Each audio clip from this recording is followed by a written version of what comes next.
Audio Jungle.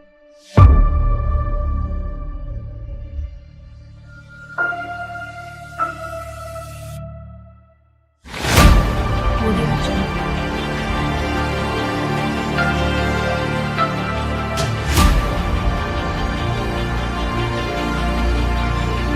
Audio Jungle.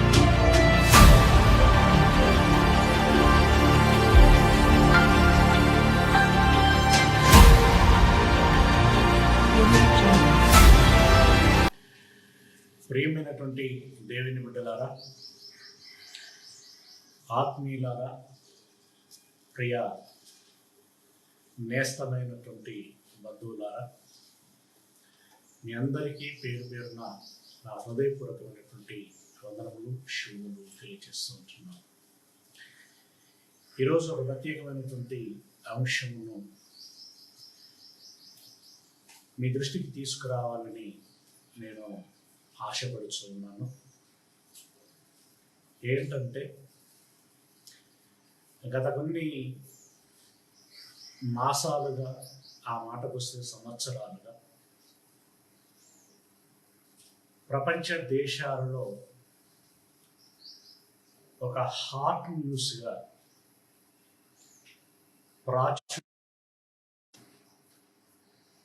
అంతర్జాతీయ మీడియాలో, అలాగే ఆయా ప్రాంతాల వారిగా ఉన్నటువంటి సోషల్ మీడియాలో ఈ వార్త చక్కర్లు కొడుతూ ఉన్నది. ప్రపంచమంతా కన్నేసి ఉన్నది. దాన్ని దృష్టిలో పెట్టుకొని ఈ అంశమును చెప్పాలని నేను భావిస్తూ ఉంటున్నాను. అదే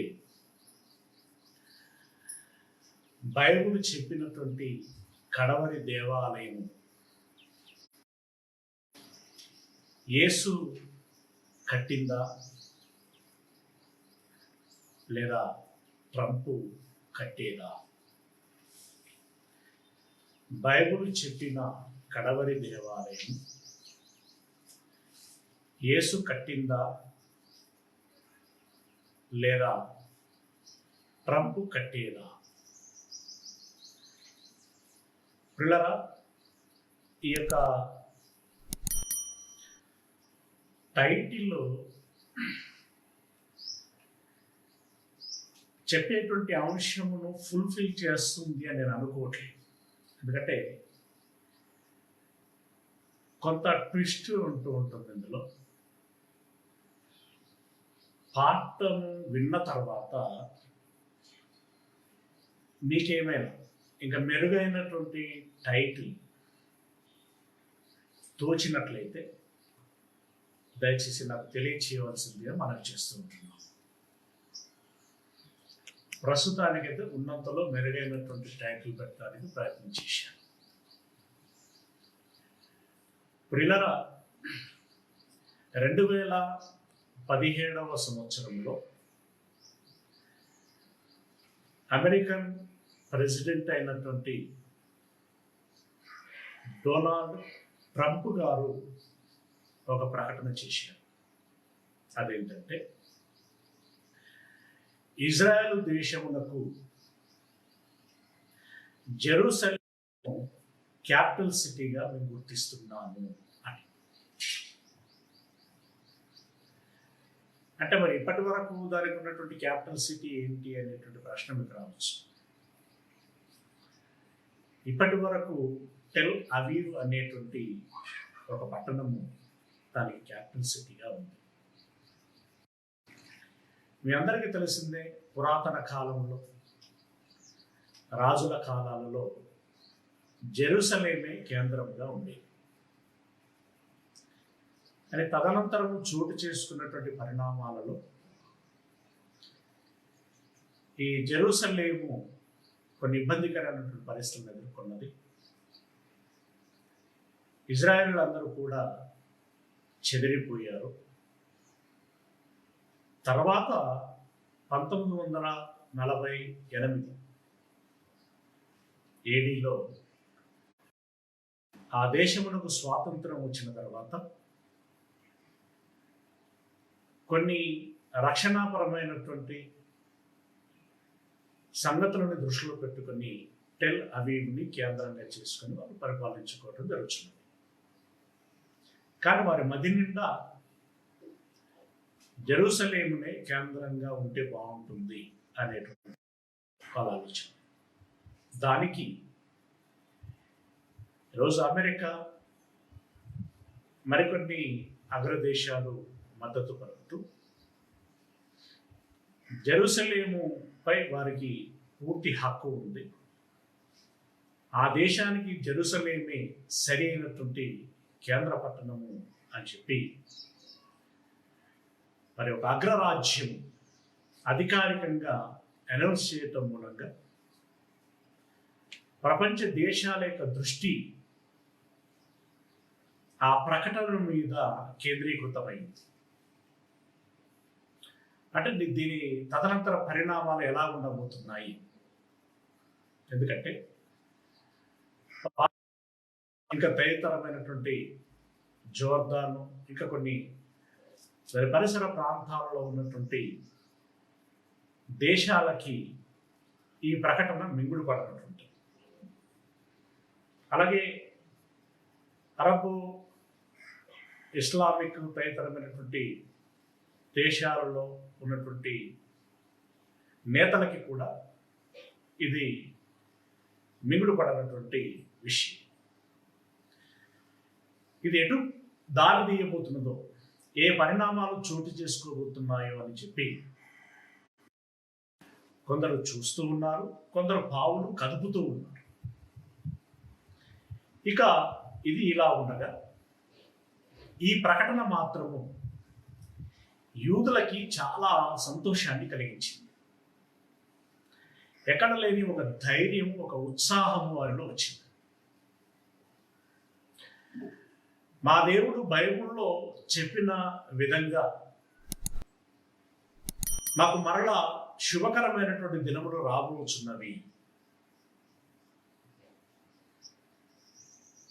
మరలా మెస్సియా అనేటువంటి, మరలా కాదండి, వాళ్ళ ఆలోచనలో దానియేలు తదితరమైనటువంటి ప్రవక్తలు చెప్పినటువంటి మెస్సియా రాబోచున్నాడు,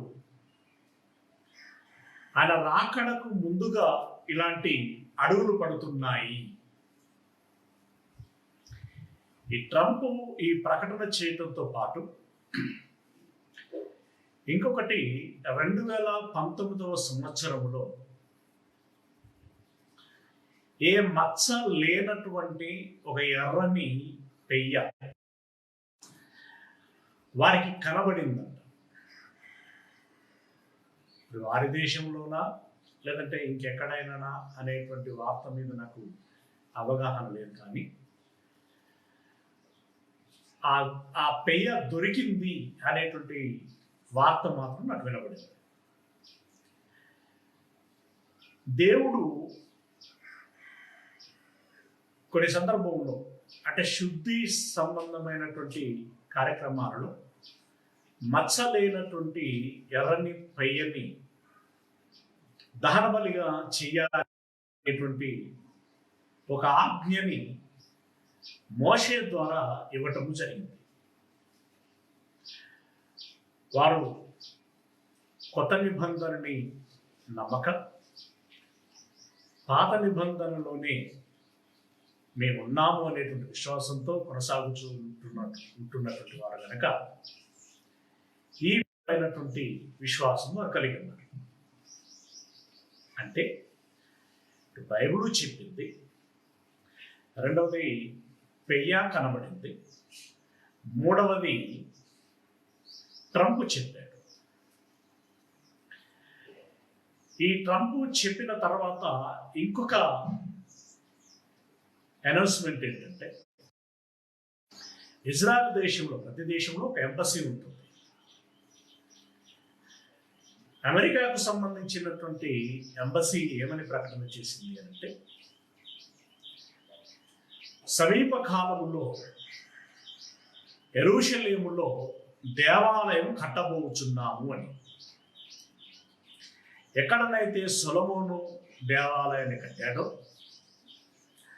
తదనంతరము ఒక జెరుబ్బాబెలు, ఎజ్రా, నెహమ్యాలు ఎక్కడనైతే దేవాలయం కట్టారో, కాలములో క్రీస్తు శకం 70వ సంవత్సరములో యూదులపై విరుచుకుపడి ఏ దేవాలయం ఎక్కడనైతే పడగొట్టారో అక్కడ తిరిగి మరలా దేవాలయాన్ని కట్టి తీరుతాము అని ఎంబసీ ప్రకటన చేసింది. అంటే పరోక్షంగా ప్రెసిడెంట్ ప్రకటన చేసినట్లు అంశాలుగా భావించి మెస్సియా రాబోతున్నాడు, మాకు శుభ దినములు రాబోచున్నవి అనేటువంటి ఒక ఆనందోత్సాహంతో వారు ఉన్నారు. సరే, వారు కొత్త నిబంధనను పరిగణలోనికి తీసుకోవటం లేదు. పాత నిబంధన విశ్వాసములలో వారు ఉన్నారు. అది అమాయకత్వం,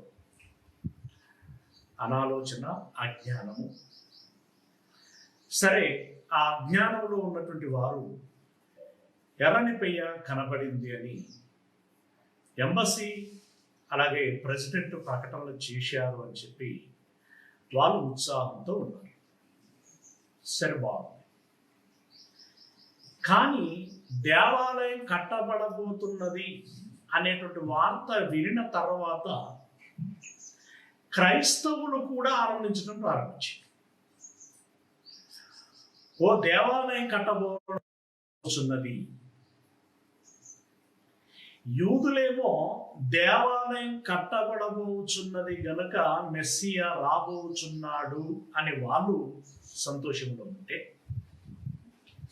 మన వాళ్ళు దేవాలయం కట్టబడబోచున్నది గనుక యేసయ్య రెండవ రాకడ సమీపించింది అని వీళ్ళు అనుకుంటున్నారు. చూసారు ఎంత వైరుధ్యం ఉందో? వీళ్ళ ఆనందం వీళ్ళది, వాళ్ళ ఆనందం వాళ్ళది. ఒంటెకట గాడిద రాగం నచ్చిందట, గాడిదకు ఒంటె అందం నచ్చిందట. ఇప్పుడు వీళ్ళ వాళ్ళకు అలా ఉంది. దేవాలయం కట్టబడింది, మా దేశంలో కట్టబడబోచున్నది అని యూదులు చూసుకుంటుంటే,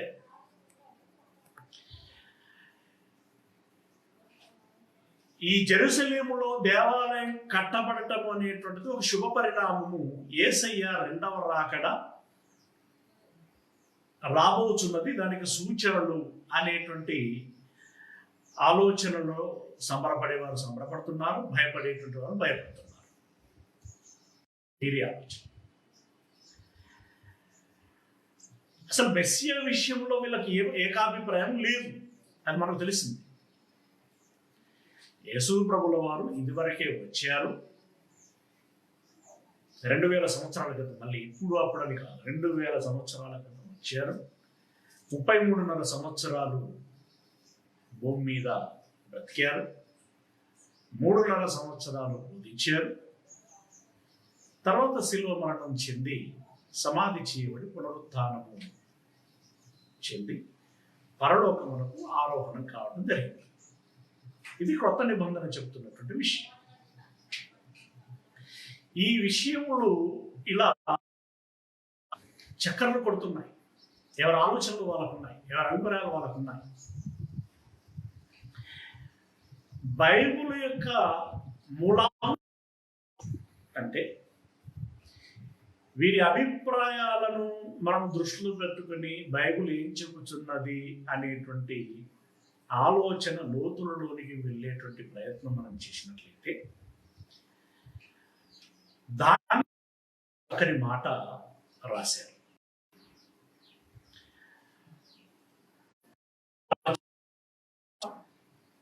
డెబ్బై సంవత్సరాల తర్వాత ఆయన ఒక రకమైనటువంటి కలతతో, వేదనతో అయ్యా మీరు చెప్పిన 70 సంవత్సరాలు ముగిసిపోతున్నాయి, కానీ మేము వెళ్ళటానికి కావలసినటువంటి ఏర్పాట్లు జరగటం లేదు, తిరిగి దేవాలయం కట్టుకొని ఆరాధించడానికి కావలసినటువంటి లేదు అని దేవుణ్ణి అడిగినప్పుడు ఆయన కొంత రిప్లై వచ్చింది.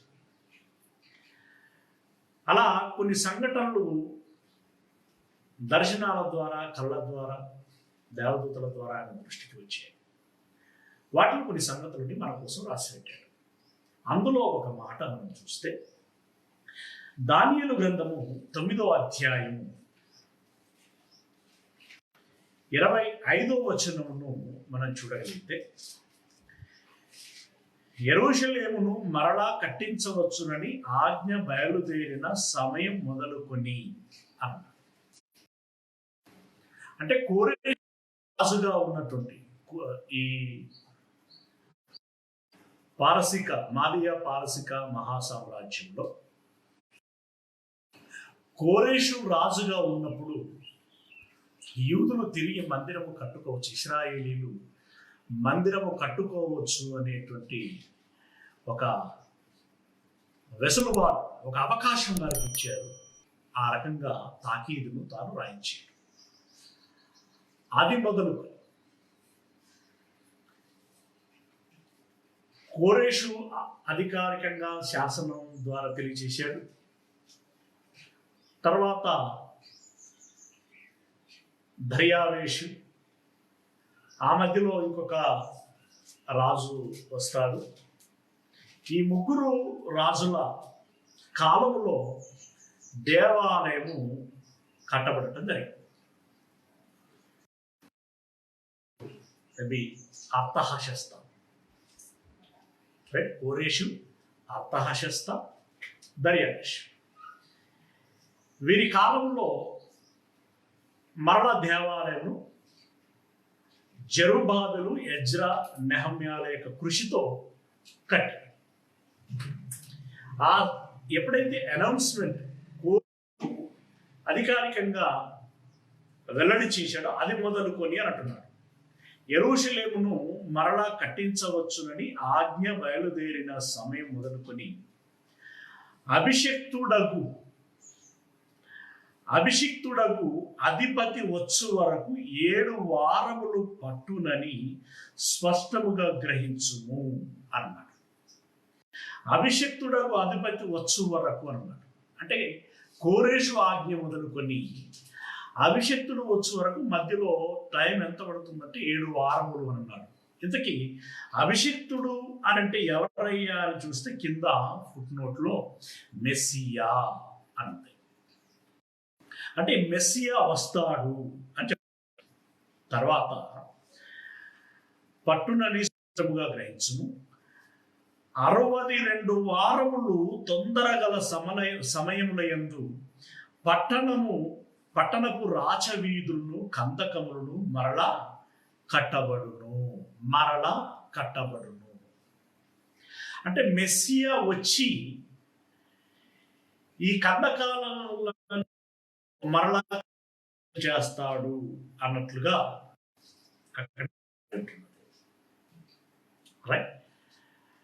దీన్ని చేసుకుని మెస్సియా అనేటువంటి ఒక మరలా మనకు కావలసినటువంటి నిర్మాణాలు చేస్తాడు అనేటువంటి ఆలోచనలో ఆయన వస్తే శుభం జరుగుతుంది, ఆయన వస్తే మాకు మేలు జరుగుతుంది, మంచి జరుగుతుంది, మాకు అన్ని ఆలోచనలో పాల్గొన్నారు. ఇంకా కొన్ని రెఫరెన్స్లు చెప్పబడుతుంది, చూపిస్తాను. అంటే ఆయన వచ్చిన తర్వాత రాజ్యము ఏర్పాటు చేయబడి అది స్థిరపరచబడుతుంది, నెమ్మదిగా ఉంటుంది,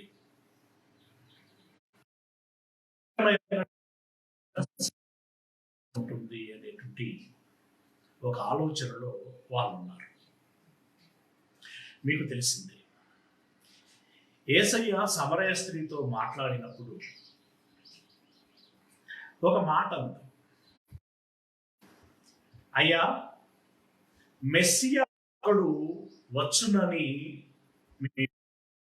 ఆయన వచ్చినప్పుడు సమస్తమును చక్కబెట్టుననేటువంటి సంగతిని మేము ఎరుగుతాము అని అన్నది. అంటే దాన్ని బట్టి మనకు అర్థమవుతున్నది, సమరయులకు కానీ యూదులకు కానీ ఇంకా పరిసర ప్రాంతాలలో ఉన్నటువంటి ప్రజలందరిలో ఉన్నటువంటి విశ్వాసం ఏంటంటే మెస్సియా వస్తాడు. ఎలా అనంటే ఇలా మెస్సియా వస్తాడు.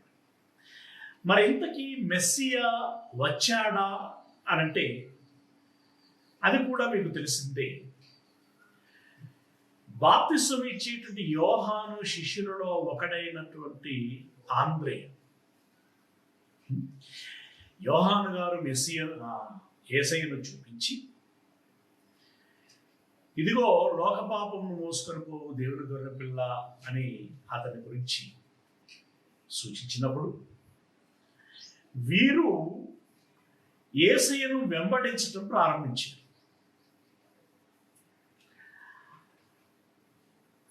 ఆ వెంబడింపు అనేటువంటిది ఎలా జరిగింది అంటే, మొదటగా ఆంద్రయ్య యేసయ్యను చూసొచ్చి తన సహోదరుడైనటువంటి పేతురు గారికి చెబుతున్నాడు,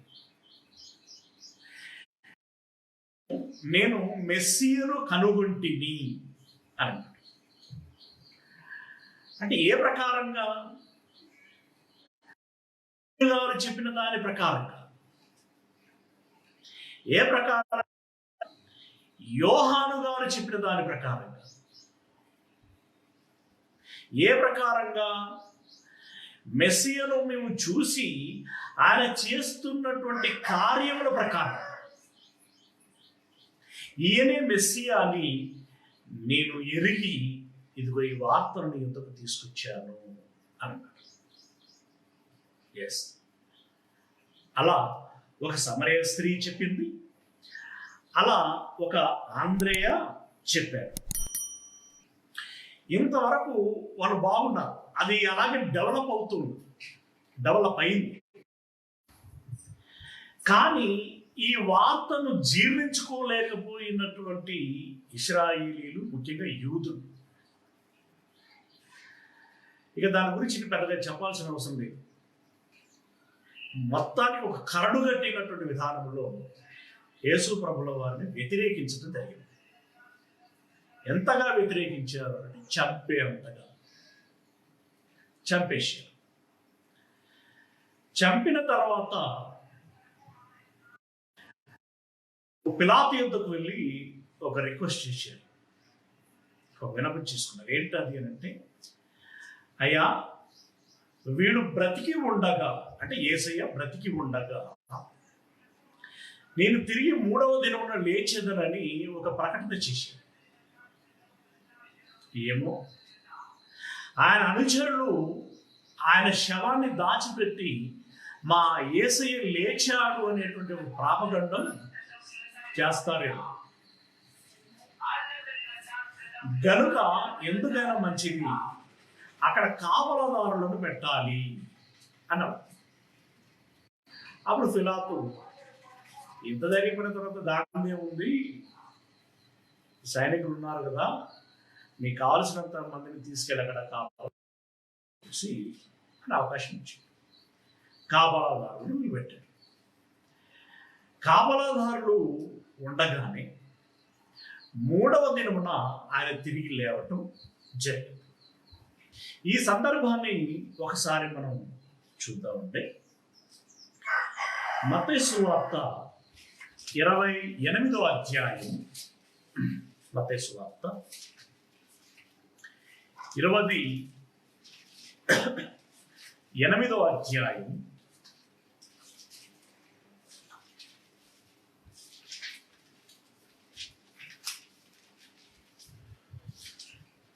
4వ వచనంలో ఒక మాట, 28వ అధ్యాయం 4వ వచనం,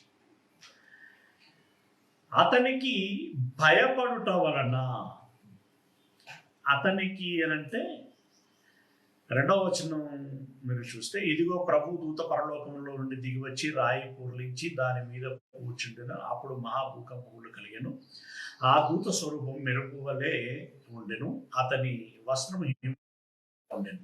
అతనికి భయపడుట వలన కావలి వారు వనికి చచ్చిన వారి వలె ఉండేది. అంటే నిస్తేజులైపోయారు అనమాట. అచేతనా స్థితికి వెళ్ళిపోయారు. ఆ పరిస్థితి అలా ఉంది. మీరు 11వ వచనం గమనించినట్లయితే, వారు వెళ్ళుచుండగా, వారు అంటే ఎవరు అనంటే మగ్దలేని మరియా, పేతురు, యోహాను తదితరమైన శిష్యులు వచ్చి దేవదూత చెప్పినటువంటి మాటను విని ఆ సమాధి చూశారు. అప్పుడు దేవదూత చెప్పింది ఆయన ఇక్కడ లేడు, గలిలయకు వెళ్ళాడు అని చెప్పేసి దేవదూత చెప్పింది. ఆ మాట వారు వెళ్ళుచుండగా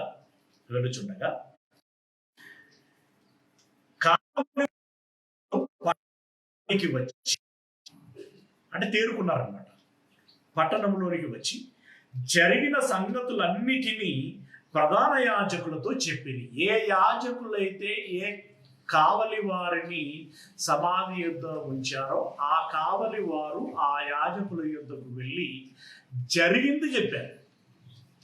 ఏం జరిగిందని చెప్పారు చూడండి. వాళ్ళు ఏం చెప్పారు? జరిగిన సంగతులను ప్రధాన యాజకులకు చెప్పిరి. 12వ వచనం, కాబట్టి వారు పెద్దలతో కూడి వచ్చి ఆలోచన చేసి ఆ సైనికులకు చాలా ద్రవ్యం ఇచ్చి, మేము నిద్రపోవచ్చుండగా అతని శిష్యులు రాత్రి వేళ వచ్చి అతన్ని ఎత్తుకొని పోయిరని మీరు చెప్పండి. అంటే డబ్బులు ఇచ్చి రాత్రి వేళ వాళ్ళ శిష్యులు వచ్చి ఆయన ఎత్తుకొని పోయిర్లని చెప్పండి అని యాజకులు కావలి వారితో అంటున్నారు అని అంటే మనకి ఇక్కడ ఏమర్థం అవుతున్నది? యేసయ్య తిరిగి లేచాడు అని. యేసయ్య తిరిగి లేచాడు. లేవటాన్ని బట్టి అతడు సామాన్యుడు కాదు, అతడు దేవుని కుమారుడు, అతడు మెస్సియా, అతడు రక్షకుడు అని ఇలా ఎన్నో ధృవీకరించబడుచున్నాయి. ఈ చెప్పుడి ఇది అధిపతి చెవినబడిన ఎడల మేము అతన్ని సమ్మతి పరిచి మీకేమీ తొందర కలగకుండా చేతుమని చెప్పి, అప్పుడు ఆ అభయాన్ని బట్టి వారు ఆ ద్రవ్యము తీసుకొని, అంటే ఆ లంచము తీసుకొని తమకు బోధింపబడిన ప్రకారము చేసి, అంటే ఏం చేశారనమాట? యేసు లేవలేదు, అదంతా తప్పుడు మాట. మేము నిద్రలో ఉన్నప్పుడు వాళ్ళ శిష్యులు వచ్చి ఆయన ఎత్తుకొని పోయారు. మరి ఆ శిష్యులు వచ్చి ఎత్తుకొని పోతున్నప్పుడు ఏం ఆవులు చేస్తున్నట్టు? వీళ్ళు ఉన్నదే కావాలి కానీ అది చేయకుండా ఏదో కవరింగ్ చేసి ఉంటారు. ఏదో మేము కొంచెం ఎవరు నిద్రలో ఉండగా వాళ్ళు ఎత్తుకొని పోయారు, మేము గమనించాము, వెంటనే అనుసరించాము, వాళ్ళు మాయమయ్యారు, ఇదేదో కహాని చెప్పి ఉంటారు.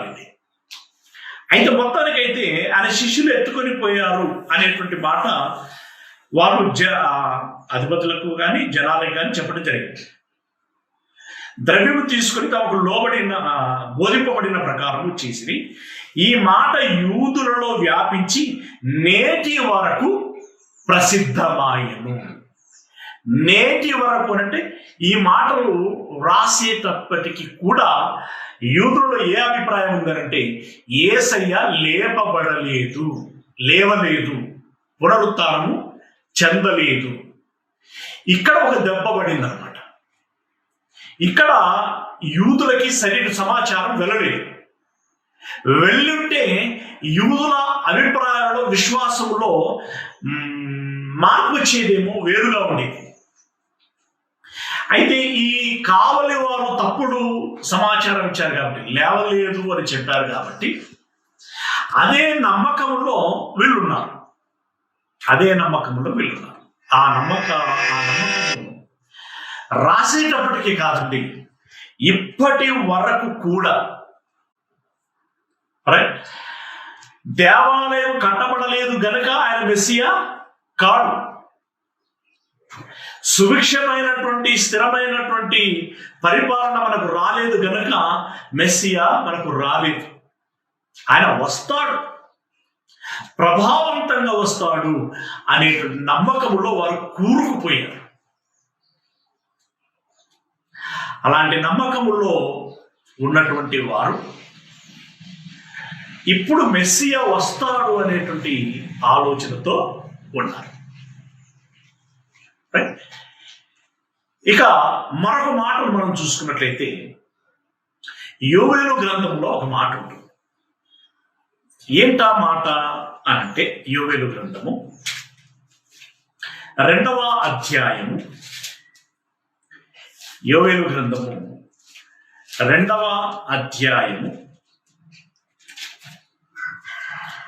ఇంకో ఫోన్ రికార్డింగ్ లో పెట్టాలి. యోవేలు గ్రంథము 2వ అధ్యాయం నార్మల్ రికార్డింగ్ లో పెట్టాలి.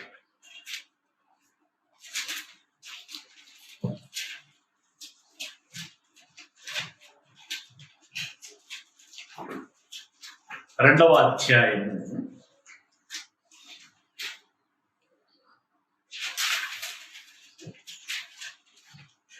28వ వచనంలో నుండి మాట్లాడతారు. యోవేలు గ్రంథం 2వ అధ్యాయం 28వ వచనంలో, తర్వాత నేను సర్వజనుల మీద నా ఆత్మను కుమ్మరింతును, మీ కుమారులను మీ కుమార్తెలను ప్రవచనములు చెప్పుదురు, మీ ముసలివారు కలలు కందురు, మీ యవ్వనులు దర్శనములు చూతురు. ఆ దినములలో నేను పనివారి మీదను పనికత్తెల మీదను నా ఆత్మను కుమ్మరింతును, మరియు ఆకాశమందును భూమి యందును మహత్కార్యములను అనగా రక్తమును అగ్నిని ధూమ స్తంభములను కనపరచెదను. యెహోవా యొక్క భయంకరమైన ఆ మహాదినము రాకముందు సూర్యుడు తేజోహీనుడగును, చంద్రుడు రక్తవర్ణమగును అనేటువంటి మాట. ఈ మాటను బట్టి కూడా అటు యూదులు ఇటు క్రైస్తవులు ప్యారలల్ గా ఎవరి విశ్వాసంలో వాళ్ళు ఉన్నారు. ఏమని అంటే చంద్రుడు రక్తవర్ణంలోనికి వస్తాడు అనేటువంటి మాట. ఆ 2018వ సంవత్సరంలో మరి నాకైతే అంతగా తెలియదు, నేను చూసినట్టుగా నాకేం జ్ఞాపకం లేదు. దాని సంగతి అలా వస్తే వీళ్ళు అంటున్నారు, క్రైస్తవులు అంటున్నారు, యూదులు అంటున్నారు. ఏమంటున్నారంటే 2018వ సంవత్సరంలో చంద్రుడు నార్మల్ డేస్లలో ఉన్నట్టుగా కాకుండా ఆ రోజు ఒక ప్రత్యేకమైనటువంటి వర్ణంలో ఉన్నాడు. ఏ వర్ణంలో ఉన్నాడు అంటే సాధారణంగా తెలుగులో ఉంటాడు, కానీ ఆ తెలుగులో ఉండకుండా ఎరుపులో ఉన్నాడు. చంద్రుడు ఎరుపు వర్ణంలో ఉన్నాడు గనుక ఇది మెస్సియా రాకడకు సూచన. మొదటి రాకడకు సూచన అని యూదులు భావిస్తున్నారు, రెండవ రాకడకు సూచన అని క్రైస్తవులు భావిస్తున్నారు. ఎవరి విశ్వాసంలో వారు ఉన్నారు. మెట్టుకు మాత్రము ఇద్దరు యేసయ్య వస్తారు అనేటువంటి ఆలోచన ఉన్నారు. కానీ ఒకరు మొదటి రాకడ గురించి విశ్వాసంలో ఉన్నారు, ఇంకొకరు రెండవ రాకడ గురించి విశ్వాసంలో ఉన్నారు. వీళ్ళు ఈ విశ్వాసంలో ఉంటూనే దీనికి సూచనలు, దీనికి ఆనవాళ్ళు ఏంటయ్యానంటే, ఒకటి చంద్రుడు రక్తమవ్వటం, రెండవది యెరూషలేము కేంద్ర పట్టణంగా చేయబడటం, మూడవది దేవాలయం కట్టబడటము. ఇవన్నీ కూడా యేసయ్య రాకడకు సూచనలు అన్నట్లుగా వీళ్ళు భావిస్తున్నారు. పిల్లరా, ఇంకొక ఆశ్చర్యకరమైన విషయం ఏంటంటే, వీళ్ళు చెబుతూ అంటే ఎక్కడికక్కడిగా కొన్ని సందర్భాలలో బైబిల్తో నిమిత్తం లేకుండా లేదా బైబిల్లోని కొన్ని వచనాలను వీళ్ళు పట్టుకొని అతుకులు బతుకులు చేస్తూ ఉంటారు అనమాట.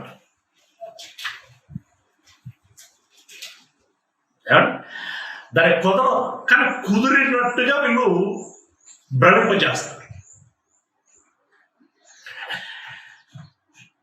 ఈ తెసలోనిక రెండవ పత్రికలో, తెసలోనిలో రాసిన రెండవ పత్రిక 2వ అధ్యాయం 4వ వచనంలో ఏమనుంటుందంటే, ఏది దేవుడు అనబడునో, ఏది పూజింపబడునో దానికి అంతటికి పైగా వాడు తన్ను తాను హెచ్చించుకొని దేవుని ఆలయంలో కూర్చుండును.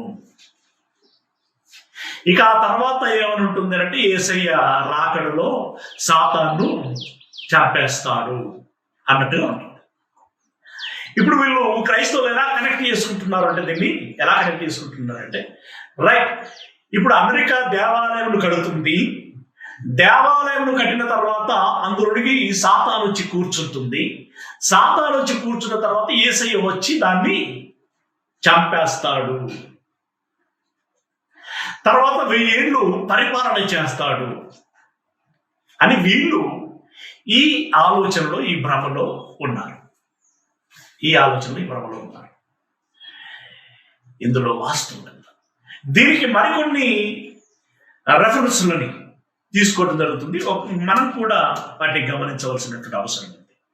రైట్, ఏంటా రెఫరెన్స్లు అని అంటే పిల్లరా, దానియేలు గ్రంథము 9వ అధ్యాయము 27వ వచనాన్ని మనం చూసినట్లయితే, దానియేలు గ్రంథము 9వ అధ్యాయము 27వ వచనం.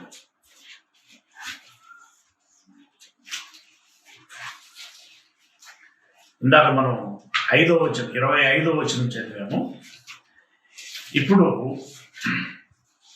27వ వచనాన్ని చూద్దాం.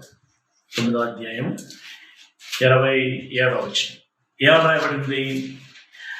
అతడు 1 వారమునకు అనేకులకు నిబంధన స్థిరపరచును, అర్ధవారమునకు బలిని నైవేద్యమును నిలిపివేయును, హేయమైనది నిలుచు వరకు నాశనము చేయువాడు వచ్చును. అంటే హేయమైనది ఒకటి ఉంటుంది, అది నిలుస్తుంది అన్నాడు. ఆ హేయమైనది ఎక్కడ ఉంటుంది, ఎలా నిలుస్తుంది అనేటువంటిది మనం ప్రశ్నించుకోగలిగితే 11వ అధ్యాయము 31వ వచనంలో ఇలా రాయబడి ఉంటుంది. 11వ అధ్యాయం పేరు వచనం.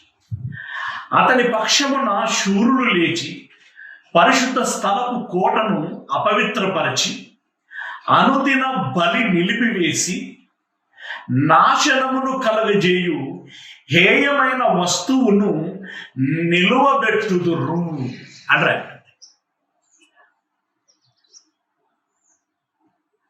అంటే అపవాది సంబంధీకులు వచ్చి ఏం చేస్తారట,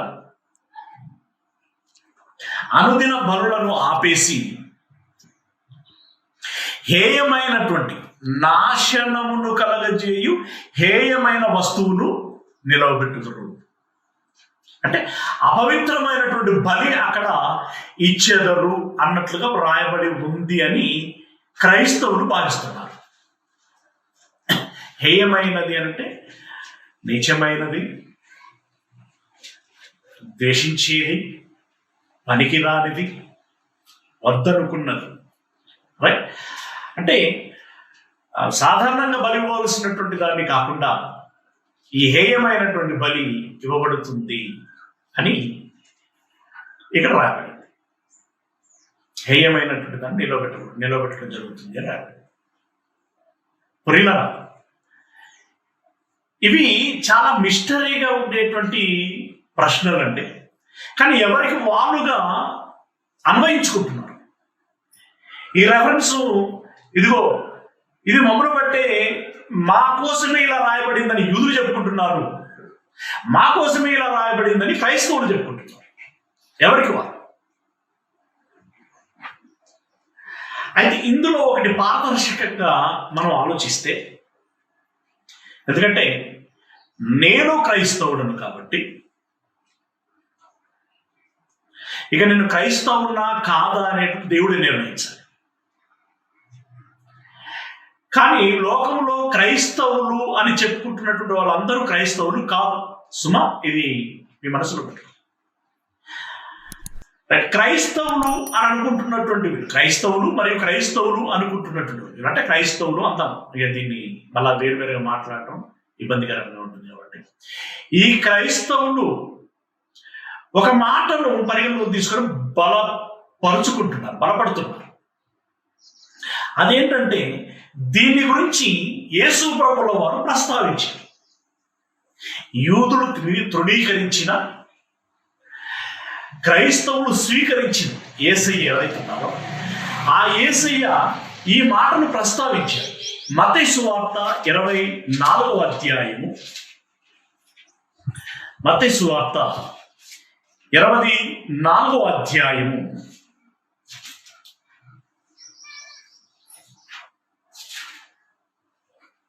15వ వచనం. మత్తయి సువార్త 24వ అధ్యాయము 15వ వచనంలో ఇలాగున వ్రాయబడి ఉంటుంది.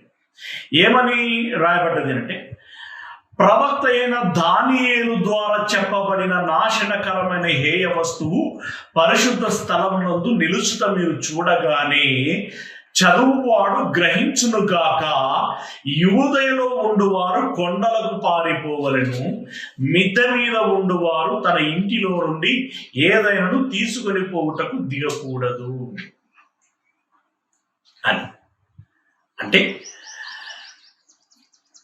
యూదులు, అంటే దానియేలు గారు చెప్పినటువంటి వచనాన్ని యూదులు అది వరకు కట్టబడినటువంటి దేవాలయంలో నాశనకరమైనటువంటి హేయ వస్తువు నిలబెట్టబడింది అన్నట్లుగా, అది జరిగిపోయింది అన్నట్లుగా వాళ్ళు భావిస్తున్నారు. యేసయ్యనేమో భవిష్యత్తులో ఇలా నిలబెట్టబడుతుంది. అప్పుడు మీరు గమనించవలసినటువంటి విషయం ఏంటంటే, ఆపదలు మొదలవుతాయి, దాన్ని బట్టి మీరు జాగ్రత్త పడండి, ఇవి జరిగిపోయిన తర్వాత నా రాకడ జరుగుతుంది అన్నట్లుగా ఆయన చెప్పారు.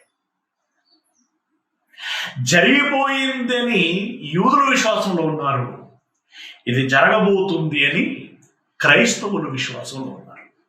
మళ్ళీ క్రైస్తవులు కూడా రెండు రకాలుగా మాట్లాడిన ఉన్నారండి. నాశనకరమైన హేయ వస్తువు ఆల్రెడీ, అంటే వీళ్ళ దృష్టిలో హేయ వస్తువు అంటే పంది అని, అది ఆల్రెడీ పలానా దేవాలయంలో పందిని బలిగా ఇవ్వటం జరిగింది, యేసయ్య రాబోతున్నాడు, అందుకే ఈ రకమైన ప్రకృతి విపత్తులు అని చెప్పేసి, ఇలాంటి కరోనా లాంటి ఇంకేదైనా భూకంపం, సునామీ వచ్చినప్పుడు ఇవి బాగా బయటకు తీసుకొస్తా ఉంటారు. ఇంకొంతమంది ఏమో ఇలా రాయబడి ఉంది, ఇప్పుడు దేవాలయం కట్టబడబోతుంది, కట్టబడేటువంటి దేవాలయంలో ఈ నాశనకరమైనటువంటి దాన్ని నిలబెట్టబోతున్నారు, అది నిలబెట్టిన తర్వాత యేసయ్య వస్తాడు, ఇది వెంటనే జరుగుతూ ఉంటుంది, పెద్ద లేట్ ఏ ఉండదు, ఇది జరగబోతుంది అని చెప్పేసి క్రైస్తవులు. చూడండి ఇది ఎలా ఉంది అంటే, ఇంట్లో ఈగల మూత బయట పల్లకి మూత అన్నట్టుగా ఉన్నది. అంటే ఎవరి గోల వాడింది అన్నట్టుగా. పిల్లరా, సరే, ఈ విశ్వాసాలు ఇలా కొనసాగుతూ ఉన్నాయి. అంటే ఇదంతా కూడా దేవాలయం చుట్టూ ముడిపడి ఉన్నాయి. దేవాలయమును బేస్ చేసుకుని ఈ విషయాలన్నీ ఉన్నాయి. ఏదేమైనా ఈ దేవాలయం ద్వారా మెస్సియా రాబోతున్నాడని యూదులు, యేసయ్య రెండవ రాకడ జరగబోతుందని క్రైస్తవులు. పైగా దీనికి ఒక నెంబర్ ఇచ్చేసారు. దాన్ని ఏమన్నారంటే మూడవ దేవాలయము అని అన్నారు. మూడవ దేవాలయము అని అన్నారు. అంటే మూడవ దేవాలయం అంటే ఎలా అంటే, ఇప్పుడు సొలొమోను గారు కట్టింది మొదటి దేవాలయం, జెరుబాబెలు ఎజ్రా నెహమ్యాలు కట్టింది రెండవ దేవాలయం, ఇప్పుడు ట్రంప్ లేదంటే అమెరికా వాళ్ళు ఇంకెవరైనా కలిసి ఇప్పుడు కట్టబోయేది మూడవ దేవాలయము అన్నటువంటి భావనలో ఉన్నారు. కానీ నేనేమంటాను అంటే, ఇప్పుడు సొలొమోను కట్టినంతగా జెరుబాబెలు కట్టలేదు. ఆయన శక్తి మేరకు ఆయన కట్టాడు, వీళ్ళ శక్తి మేరకు ఈయన కట్టాడు. అంటే కన్స్ట్రక్షన్లో తేడా ఉంది. దేవాలయం అక్కడ తప్పట్టు ఏమి లేదు. వాళ్ళ స్తోమతను బట్టి, వాళ్ళకున్న బలాన్ని బట్టి, వాళ్ళకున్న శక్తిని బట్టి వాళ్ళు కట్టారు. మనసు పూర్ణమైంది, దాని తప్పట్టింది. కానీ మెటీరియల్లో తేడా ఉంది, క్వాలిటీలో తేడా ఉంది. రైట్? ఇప్పుడు కట్టబోయేది ఇంకా దాన్ని మించి వైభవంగా కడతారా, లేదంటే సాధారణంగా కడతారా, అసలు కట్టరా? ఇది క్వశ్చన్ మార్క్. ఏం జరగనయ్యేదో నాకు తెలియదు. కానీ ఏ మెటీరియల్ ఉపయోగిస్తున్నారు, ఏ క్వాలిటీతో కడుతున్నారు అనేది పక్క పెడితే దేవాలయం దేవాలయం అంతే కదా. కానీ దావీదు గారు ముచ్చట పడక మునిపే దావీదుతో అన్నాడు అప్పటికి, నీకు ఎందుకు ఆలోచన వచ్చింది, నేనేమన్నా నిన్ను అడిగానా, నేను ఆల్రెడీ డేరాలో ఉంటున్నాను కదా, నాకు కంఫర్ట్గానే ఉంది కదా ఇది అని అన్నాడు. దాన్ని మరి ఆ గుడారమును కట్టుమన్నది ఎవరు, దానికి ఆయన ఏ అర్థమును ఇచ్చాడు, దాని గురించి ఆయన ఏమని చెప్పాడు అని మనం చూసినట్టయితే నిర్గమకాండము 25వ అధ్యాయము, నిర్గమకాండము 25వ అధ్యాయము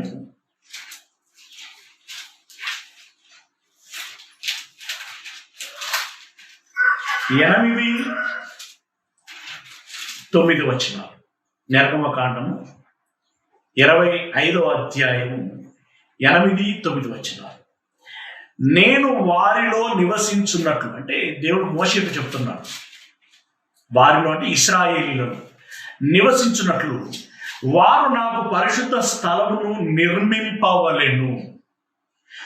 నేను నీకు కనపరుచు విధముగా మందిరము యొక్క ఆ రూపమును, దాని ఉపకరణములన్నిటి రూపమును నిర్మింపవలెను.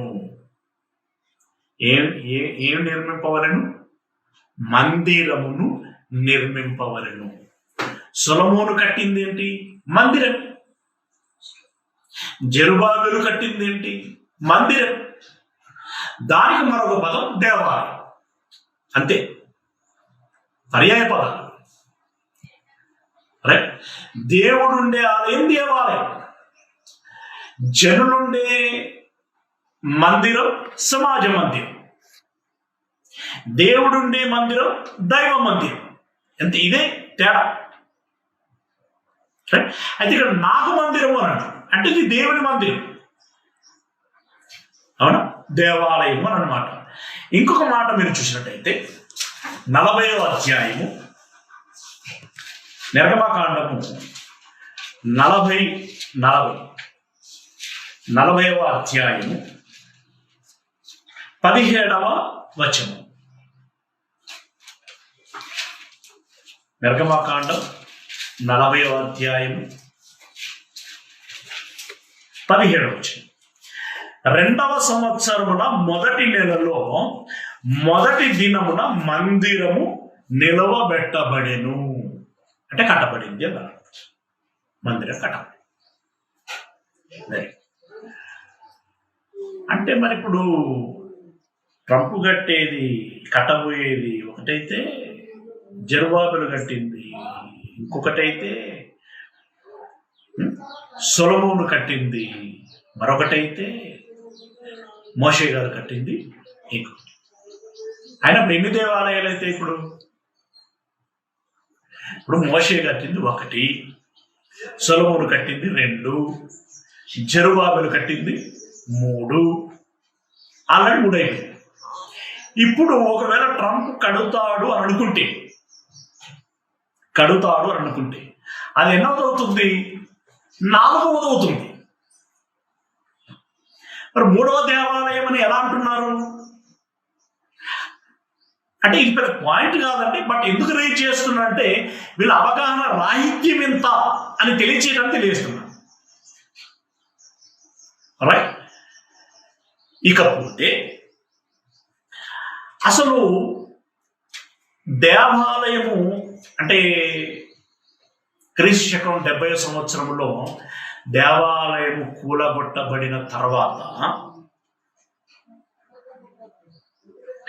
ఇంకొక మాట చెప్పాలి అంటే వాస్తవానికి ఈ 2వ దేవాలయ నిర్మాణం జరుగుతున్నప్పుడే నర్మగర్భంగా మరో దేవాలయం కట్టబడుతుంది అనేటువంటి సమాచారం ఇవ్వకనే ఇచ్చారు దేవుడు. ఫర్ ఎగ్జాంపుల్ హగ్గై గ్రంథము 2వ అధ్యాయం. హగ్గై గ్రంథం వీళ్ళందరూ కూడా 2వ దేవాలయం కట్టబడుతున్నటువంటి కాలంలో అటు ఇటుగా ఉన్నటువంటి చిన్న ప్రవక్తలు. రైట్. సారీ, మళ్ళీ నేనే మిస్టేక్ వర్డ్ మాట్లాడాను. ఎందుకంటే ఇప్పుడు ఇందాక మాట్లాడుకున్నట్టుగా అది 2వది అంటే వీళ్ళ భాషలో 2వది, బట్ బైబిల్లో ఉన్నటువంటి లెక్కల ప్రకారం అది 3వది. రైట్. ఆ సమయం అంటే ఇక 2వదా 3వదా అనే నెంబర్ను పక్కకు పెడితే జెరుబాబెలు రాగత్వంలో కట్టబడుతున్నటువంటి దేవాలయ కాల సమయంలో అటు ఇటుగా ఉన్నటువంటి సమయంలో ఉన్నటువంటి ప్రవక్తలు. రైట్. ఈ ప్రవక్తలలో 2వ అధ్యాయము 3వ వచనంలో నుండి మనం చూస్తే 3వ వచనంలో, పూర్వకాలంలో ఈ మందిరమునకు కలిగిన మహిమను చూచిన వారు, అంటే సొలొమోను కట్టినటువంటి మందిరం యొక్క మహిమను చూచిన వారు మీలో ఉన్నారు కదా, అట్టి వారికి ఇది ఎత్తిదిగా కనబడుచున్నది, దానితో ఇది ఎందులను పోలినదని కాదని మీకు తోచును కదా. సొలొమోను కట్టింది అక్కడ, ఇప్పుడు కట్టింది అక్కడ, దానికి దీనికి ఎంత తేడా అని మీరు అనుకుంటారు అని అన్నారు. దీన్ని దృష్టిలో పెట్టుకుని సరే ఏదో ఒకటి కట్టబడుచున్నది అనేటువంటి సంతృప్తిని వ్యక్తపరుస్తూనే బలపరుస్తూనే మరొక మాట చెప్పడం జరిగింది. 8వ వచనంలో మనం చూస్తే 8వ వచనంలో, వెండి నాది, బంగారము నాది, ఇదే సైన్యములకు అధిపతి యెహోవా వాక్కు. 9వ వచనం, ఈ కడవరి మందిరము అనేటువంటి ఒక పదప్రయోగం. కడవరి మందిరము అంటే ఇక దీని తర్వాత మందిరాలు కట్టబడ.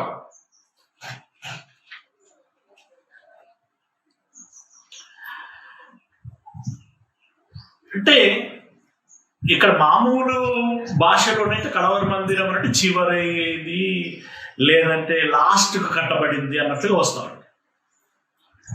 అప్పుడు వాళ్ళు ఉన్న టైంకి ఏదైతే లేట్ కట్టారో అది అని కూడా వస్తుంది.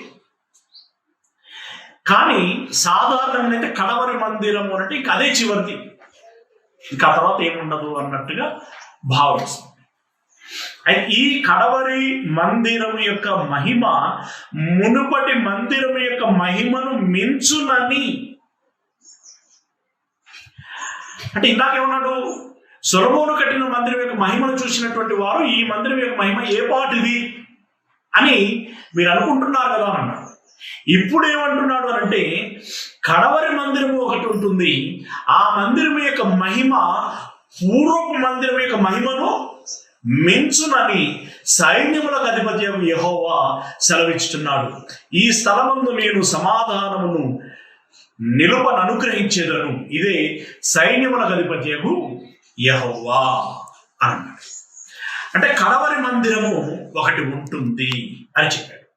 అయితే ఇంతటితో ఆగకుండా, ఎందుకంటే మిగిలిన రెఫరెన్స్ లేకపోతే ఈ ఒక్క రెఫరెన్స్తో ఇప్పుడు నేను దాన్ని బలంగా ధృవీకరించలేను. ఎందుకంటే ఈ సమాచారము కాస్త అర్ధ సమాచారం లెక్క అనిపిస్తూ ఉంటుంది. ఎందుకంటే నేరుగా దేవునితో సంభాషిస్తే కనుక ఒక కన్ఫర్మేషన్ వస్తుంది, మనకు అవకాశం లేదు కాబట్టి కాస్త సస్పెన్స్ గానే ఉంటుంది. కానీ మిగిలిన వచనాలను మనం చూసుకున్నప్పుడు, ఎందుకంటే బైబిల్లో కొంత ఇచ్చట కొంత అచ్చట అనేటువంటి విషయం మనకు తెలుసు కాబట్టి వాటిని మనం సరిపోల్చుకున్నప్పుడు అది తేట తెల్లము అవుతుంది. ఏంటది అన్నప్పుడు జకర్యా గ్రంథము 6వ అధ్యాయం, జకర్యా గ్రంథము 6వ అధ్యాయము 12వ వచనంలో చూసినట్టయితే అతనితో ఇట్లా, సైన్యములకు అధిపతి యెహోవా సెలవిచ్చున్నదేమనగా, చిగురు అను ఒకడు కలడు. అంటే అతడు ఎవరని క్రైస్తవుల అభిప్రాయము? యేసయ్యా అని. కానీ యూదులకు అదిగా, మళ్ళీ వాళ్ళకు వేరే, అంటే మెస్సియా. ఆయన దావీదు సంతానంలో వస్తాడా, లేకుంటే లేవి సంతానంలో వస్తాడా, ఇంకెవరి సంతానంలో వస్తాడో వాళ్ళకి క్లారిటీ లేదు. అంటే చూడు, ఒక్క విషయంలో భిన్నాభిప్రాయాలు ఉన్నాయి. టార్గెట్ మాత్రం ఒక వ్యక్తి లేదు. చిగురు అను ఒకడు కలడు, అతడు తన స్థలములో నుండి చిగుర్చును, అతడు యెహోవా ఆలయమును కట్టును. అదే కడవరి ఆలయము అనేది యూదుల ఆలోచన. దాన్ని మనం హగ్గయ్య గారి మాటల్లో విన్నట్టుంటుంది. కానీ క్రైస్తవుల ఆలోచన వేరు. అంటే వేరు అనంటే మళ్ళీ చెప్పాను కదా, వాళ్ళు మెస్సియా అంటున్నారు, వీళ్ళు యేసయ్య అంటున్నారు. ఇప్పుడు కట్టబడేటువంటి మందిరముల గురించి ఆ మెస్సియా రాబోతున్నాడని వారు అంటున్నారు, యేసయ్య రెండవ రాకడ రాబోతున్నాడని వీళ్ళు అంటున్నారు. సరే, ఈ గొడవ అంతా పక్కకు పెడితే, ఎందుకంటే దాన్ని పదే పదే ఎక్కువ చరించడం అవుతుంది, దాన్ని అలా వస్తే ఇక్కడ యేసు చిగురు మీన్స్ యేసయ్య. యేసయ్య మందిరమును కట్టును, ఆలయమును కట్టును అనేటువంటి మాట ఉంది. యేసయ్య కడతాడు. మరి యేసయ్య క్రైస్తవుల భాషలో, క్రైస్తవుల ఆలోచనలలో వచ్చాడు, వెళ్ళాడు కదా, రైట్. దీని కాదు. మరి మొదటి రాకడలో కడతాడనా ఈ మాట యొక్క భావం?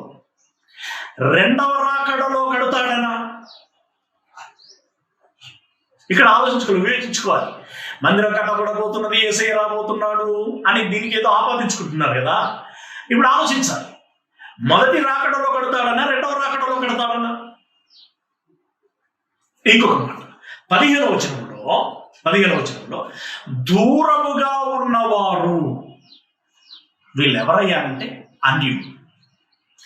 ఏమండి, పెద్ద పాట, దాని లోతుల్లో నేను వెళ్ళదలుచుకోవట్లేదు. మీకు ఇందులో ఇంకేమైనా విషయాలు కావాలి అంటే నేను ఇదివరకు ఏది నిజమైన దేవాలయం అనేటువంటి ఒక అంశము చెప్పిన్నాను, రైట్.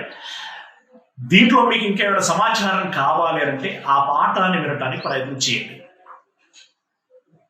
ఓకే, ఏది నిజమైన దేవాలయం అనేటువంటి పాఠములు చెప్పిన్నాను, దాన్ని గమనించండి. రైట్. అయితే ఇది యేసయ్య దేవాలయం కడతాడని చెప్తూనే ఇంకేమంటాడు, దూరముగా ఉన్నవారు వచ్చి, అంటే అన్యులు వచ్చి యెహోవా ఆలయమును కట్టుదురు, అప్పుడు యెహోవా నన్ను మీ యొద్దకు పంపారని మీరు తెలుసుకొందురు అని జకర్యా అంటున్నాడు. అంటే యేసయ్య కడతాడు అని అంటున్నాడు, అన్యులు కడతారు అని అంటున్నాడు. అంటే యేసయ్య అన్యులు కలిసి ఈ దేవాలయమును కడతారు అని అన్నాడు. అవునా? రైట్. ఇప్పుడు యేసయ్య రెండవ రాకడలో అన్యులు యేసయ్య కలిసి దేవాలయం కడతారా? అప్పుడు కడితే అప్పుడు ఆ దేవాలయంలో హేయమైనది నిలబెడతారా?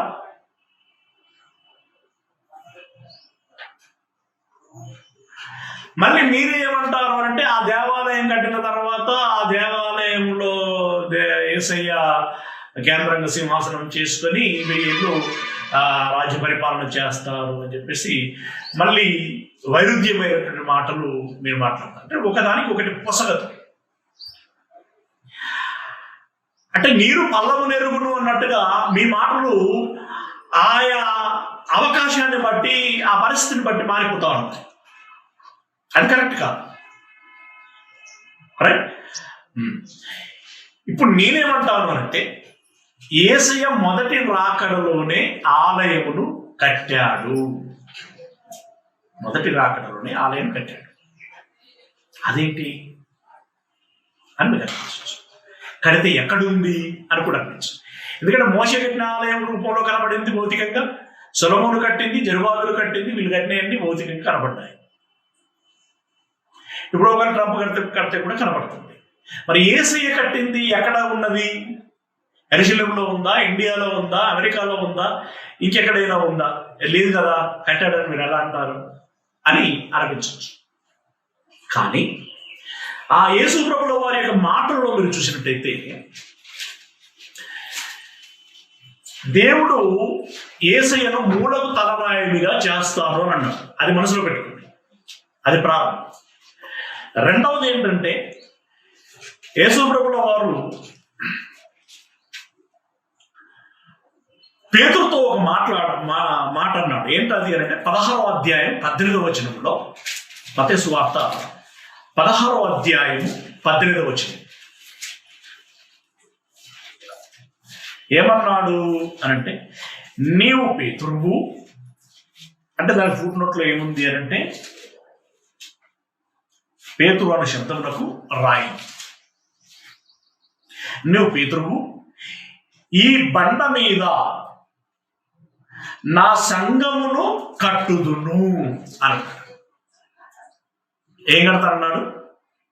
జకరియా ఏమన్నాడు? దేవాలయం కడతాడు అన్నాడు. యేసు ప్రభువు ఏమంటున్నాడు? సంఘాన్ని కడతాను అంటున్నాడు. ఇదేంటి? దేవాలయం కట్ట చేతగాక సంఘాన్ని కడతా అంటున్నాడా? దేవాలయం బంగారం కావాలి, వెండి కావాలి, ఇత్తడి కావాలి, పనులు కావాలి, రాళ్ళు కావాలి, దూలములు కావాలి, చెక్క కావాలి, ఇవన్నీ నా నుండి ఏడవుతుందని చెప్పేసి సింపుల్గా సంఘం కడతా అని చెప్పేసి అంటున్నాడా? ఏంటి ఇప్పుడు ఇలా తిమోతికి రాసిన మొదటి పత్రిక 3వ అధ్యాయం 15వ వచనంలో మీకుంది, అది రాయబడింది తెలుసు. ఇదివరకు చెప్పాను, అదే చెప్పాను కదా, ఆ పాఠంలో వినండి, కనబడుతుంది. అక్కడ ఏమన్నాడు? జీవము గల ఇప్పుడు అక్కడ మాట్లాడుతూ దేవాలయము అనగా జీవము గల దేవుని సంఘము అని అన్నాడు. అంటే ఏ సంఘమే దేవాలయం, దేవాలయమే సంఘము అని అన్నాడు. అవును, అమ్మాయి. వాస్తవానికి సంఘాన్ని కట్టడం కష్టమా, ఈ భౌతికమైనటువంటి రాళ్ళతో ఒక నిర్మాణం కట్టడం కష్టమా అంటే సంఘాన్ని కట్టడమే కష్టం. ఒక రాయిని పగలగొట్టొచ్చు, నన్ను ఎందుకు పగలగొడుతున్నావు అని అది అనదు. ఆ రాయిని అక్కడ నుండి ఇక్కడ షిఫ్ట్ చేయొచ్చు, నన్ను ఎందుకు షిఫ్ట్ చేస్తున్నావు అని అది అనదు. ఆ రాయిని ఒక పునాది మీద పేర్చొచ్చు, నన్ను ఇక్కడ ఎందుకు పేరుస్తున్నావు అని చెప్పేసి అనన్నదు. పేర్చిన తర్వాత నేను ఇక్కడ ఉండను అని చెప్పేసి అది విడిచి వెళ్ళిపోదు. కానీ మనుషులు నాకెందుకు చెబుతున్నావు అంటాడు. ఫస్ట్ ఇక్కడ నుండి వెళ్ళిపోవాలంటాడు, నాకు ఇష్టం లేదు అని అంటాడు, నేను మారను అని అంటాడు, నేను రాను అని అంటాడు, నేను ఉండను అని అంటాడు, నా ఇష్టము అని అంటాడు. వీడిని నిలబెట్టడం ఎంత కష్టం అండి, ఎంత కష్టం. అంటే భౌతిక సంబంధమైనటువంటి దాన్ని కట్టడం కంటే ఈ ఆత్మ సంబంధమైనటువంటి దాన్ని కట్టడం బహు కష్టము. ఇది ఆత్మ సంబంధమైనటువంటి మందిరము. మీరు చూసినట్లయితే పేతురు గారు రాసినటువంటి మొదటి పత్రిక 2వ అధ్యాయము 4వ వచనం, ఈ మాటలు కూడా అందులో వచ్చాయి, కానీ ఈ సందర్భానికి బాగుంటుందని చదివిస్తున్నాను. పేతురు గారు రాసినటువంటి మొదటి పత్రిక 2వ అధ్యాయము 4వ వచనం. పేతురు రాసినటువంటి మొదటి పత్రిక 2వ అధ్యాయము 4-5 వచనాలు. మనుషుల చేత విసర్జింపబడినను దేవుని దృష్టికి ఏర్పరచబడినదియు అమూల్యమును సజీవమునైన రాయియగు ప్రభువునొద్దకు వచ్చిన వారై, అంటే మొదటి రాయి ఎవరట? యేసయ్య. అందుకే దేవుడు ఏమన్నాడంటే మూలకు తలరాయి అని అన్నాడు.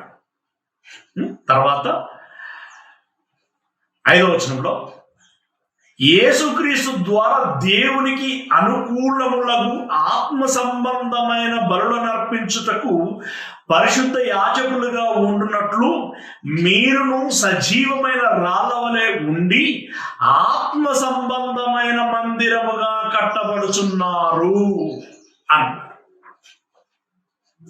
అంటే ఇదివరకు కట్టబడినటువంటి మందిరములు ఎలాంటి మందిరములు? భౌతిక సంబంధమైనటువంటి మందిరములు.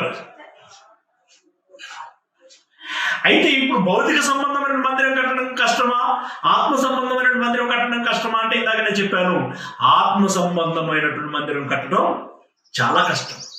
ఎంత కష్టమైంది అంటే తన ప్రాణమును ప్రాణంగా పెట్టవలసినంత కష్టమైంది. ఎస్, ఆ మందిరమును కట్టాడట. ఎలా అనంటే నిర్జీవమైనటువంటి రాళ్ళను తీసుకొచ్చి కాదు, జీవము కలిగినటువంటి మనుషులను తీసుకొచ్చి. తాను మొదటి రాయి, ఆ రాయి సరసన పేతురు అనేటువంటి రాయిని పేర్చుకున్నాడు. ఇలా అపోస్తలులు, ఆ తర్వాత 3000 మంది, ఆ తర్వాత 5000, ఇంకా ఇంకా ఇంకా అనేకులు చేర్చబడుతూ ఆ మందిరము విస్తరిస్తున్నది. అపోస్తుల కార్యములు 9వ అధ్యాయము 31వ వచనమును మీరు చూస్తే, అపోస్తుల కార్యములు 9వ అధ్యాయము 31వ వచనం. ఇక్కడ ఏమన్నాడు అంటే, యూదయ, గలిలయ, సమరయ దేశముల యందంతటా సంఘము క్షేమాభివృద్ధి నందుచు, అంటే పుట్టోటలో ఏమన్నా చూడండి, మూల భాషలో కట్టబడుచు. సంఘం ఏమవుతున్నది? కట్టబడుచు. సంఘం కట్టబడటం అంటే ఏంటనుకుంటున్నారు? దేవాలయం కట్టబడటం, మందిరము కట్టబడటము. ఎస్, మందిరము కట్టబడటం.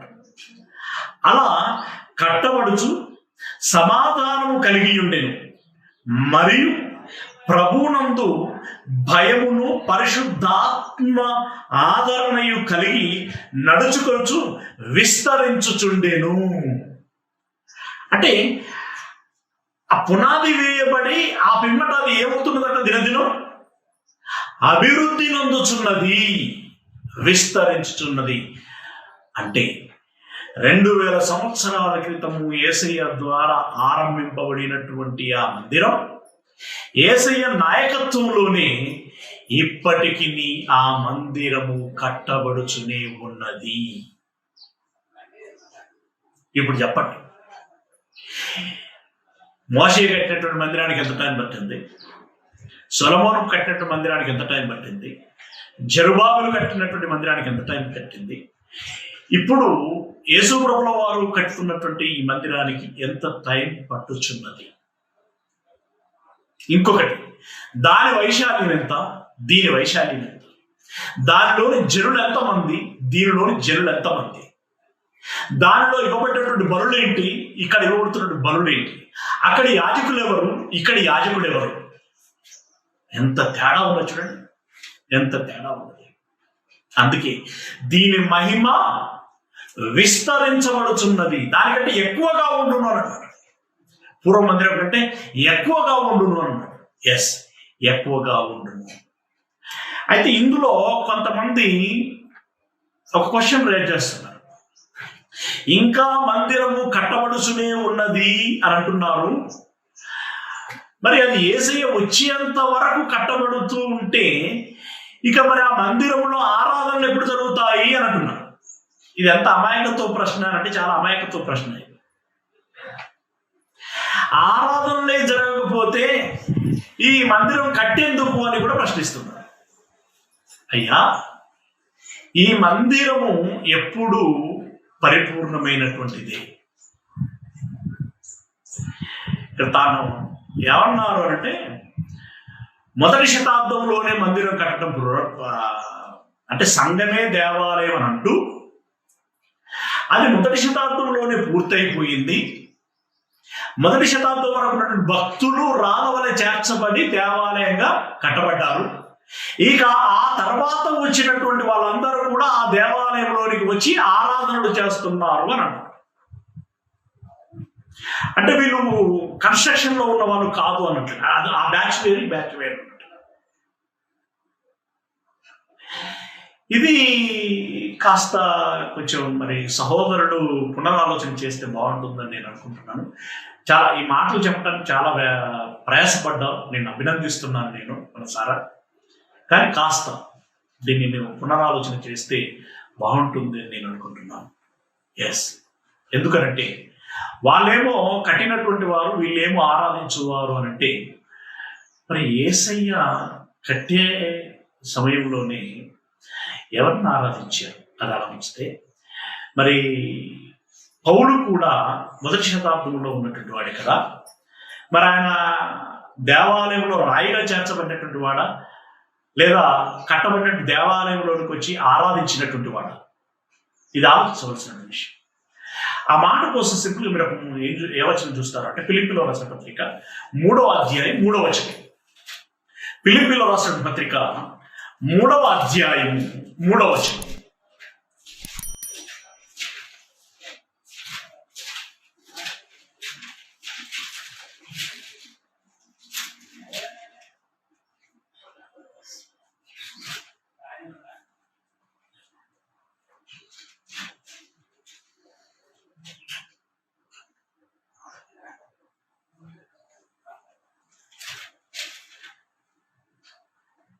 అదేనా? 3వ వచనం. ఎందుకనగా శరీరమును ఆస్పదము చేసుకొనక దేవుని యొక్క ఆత్మ వలన ఆరాధించుచు క్రీస్తు యేసునందు అతిశయపడుచున్న మనమే సున్నతి ఆచరించువారము అన్నాడు. మనమే అనంటే ఇంక్లూడింగ్ పౌలు ఏం చేశారంట? ఆరాధించారంట. అంటే ఇప్పుడు ఆయన రాయిగా ఉన్నాడా, ఆరాధించేవాడుగా ఉన్నాడా? ద్విపాత్రులో ఉన్నాడు. రాయిగా ఉన్నాడు, ఆరాధించువాడుగా ఉన్నాడు. అది ఎంత వాస్తవమో ఇప్పటికి కూడా మనము రాళ్ళుగా పేర్చబడుచున్నాము, అలాగే ఆరాధించువారుగా కూడా ఉన్నాం. రాయిగా పేర్చబడటం అంటే ఒక దగ్గర గొయ్యి తీసి అక్కడ నాటితే కదలకుండా ఉండటం అనేటువంటి కాదు కదండి. ఇది ఆత్మ సంబంధమైన మందిరం అని కూడా నువ్వు చెప్పావు. Very good. అయినప్పుడు దాని భావాన్ని నువ్వు అర్థం చేసుకోవాల్సి ఉంటుంది. ఈ మందిరము విస్తరిస్తూనే ఉంది. అయితే అది ఏనాటికైనా అది మొదటి శతాబ్దంలో పరిపూర్ణమైనదే, 2వ శతాబ్దంలో పరిపూర్ణమైనదే, ఇప్పుడు ఈ 21వ శతాబ్దంలో కూడా పరిపూర్ణమైనదే, ఇక రాబో శతాబ్దాలలో కూడా పరిపూర్ణమైనదే. ఎలా అంటే ఆ పాఠంలో చెప్పాను. ఒక నీటి బుడగ ఒక చిన్న బుడగను తనలో కలుపుకుంటుంది. కలుపుకునేటప్పుడు చిన్న బుడగ మాయమైపోయి ఈ పెద్ద బుడగ యొక్క వైశాల్యం పెరుగుతుంది. అంటే చిన్న బుడగగా ఉన్నప్పుడు పరిపూర్ణంగానే ఉన్నది, పెద్ద బుడగగా మారినప్పుడు కూడా పరిపూర్ణంగానే ఉన్నది. ఇప్పుడు అది బుడగ కాదని ఎలా అంటాం? కనుక అలాగే ఒక టెంట్ వేస్తున్నాం అంటే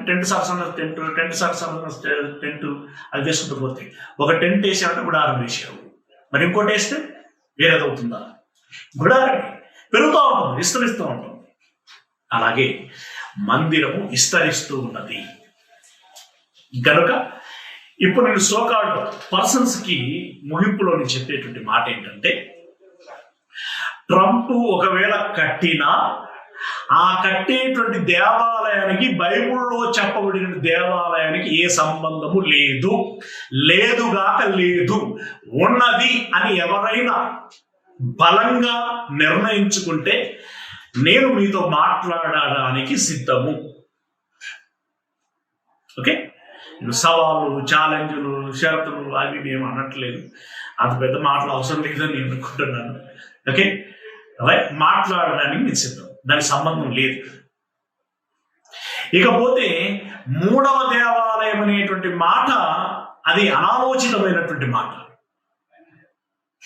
ఓకే, ఇక సరే ఎన్నో నెంబర్ పక్కన పెడితే అది యేసయ్య దేవాలయం కట్టేశాడు అయిపోయింది అనేటువంటి మాట కూడా తప్పు. అది ఆ నిర్మాణం ఇంకా విస్తరిస్తూనే ఉన్నది. ఇందులో ఉన్నటువంటి గుణం ఏంటంటే, ఒక రాయి ఆ గోడలో నిలబడుతూనే ఇంకొక రాయిని తీసుకొచ్చి తన సరసన పెట్టుకుంటుంది. అలాగే దినదిన ప్రవర్తమానంగా విస్తరిస్తూ ఉంటుంది. నేటికి విస్తరిస్తూనే ఉన్నది. ఎప్పటి వరకయ్యానంటే యేసయ్య వచ్చేంత వరకు. ఎవరి కోసమయ్యా ఈ దేవాలయం అంటే దేవుని కోసము. ఎస్, దేవుని కోసం. ఇది ఆ మాటలో ఉన్నట్టు సారాంశం. మరి ఇప్పుడు ట్రంప్ కట్టేది వేస్ట్ చేయరా అంటే వేస్ట్ అని నిన్నాను. జనులు కూడుకోవటానికి అది అక్కడికి వస్తుంది. దాన్ని సమాజ మందిరం అనవచ్చు. దైవ మందిరం కాదు, సమాజ మందిరం. ట్రంప్ కట్టేది ఒక కట్టేదంటే నాకు కూడా ఏం డైరెక్ట్ డీలింగ్స్ ఏమి లేవు. ఆయన కడతాడా కట్టడం నాకు తెలియదు. ఒకవేళ కడితే అది ఏ మందిరం అవుతుందంటే దైవ మందిరం అని అనడం కంటే సమాజ మందిరం అని అనటం బైబిల్ భాషలో ఉత్తమం. మరి ఇప్పుడు దేవుని మందిరం ఎక్కడ ఉన్నదయ్యా అంటే క్రైస్తవులు ఎంత మేరకు విస్తరించి ఉన్నారో ఈ ఆరిన నేల మీద అంతటా అది పరుచుకొని ఉన్నది దేవుని మందిరం లేదా దేవుని ఆలయం. ప్రియులారా, మరి ఆ ఆలయంలో ఒక రాయిగా పెట్టబడినటువంటి మీరందరూ, పేర్చబడినటువంటి మీరందరూ బలంగా ఉండండి. మరికొన్ని రాళ్ళను తీసుకొచ్చి మీ సరసన పెట్టి ఆ దేవాలయం విస్తరించలాగున ప్రయత్నం చేయండి. ఆ దేవాలయంలో మీరు ఆరాధనలు కూడా ఆత్మీయంగా హృదయపూర్వకంగా కొనసాగించండి. దేవుని మాటలు మీకు అర్థమయ్యాయని ఆశిస్తూ ఇవి మీ హృదయంలో ఫలించాలని కోరుకుంటూ ఈ మాటల్ని ముగిస్తున్నాను.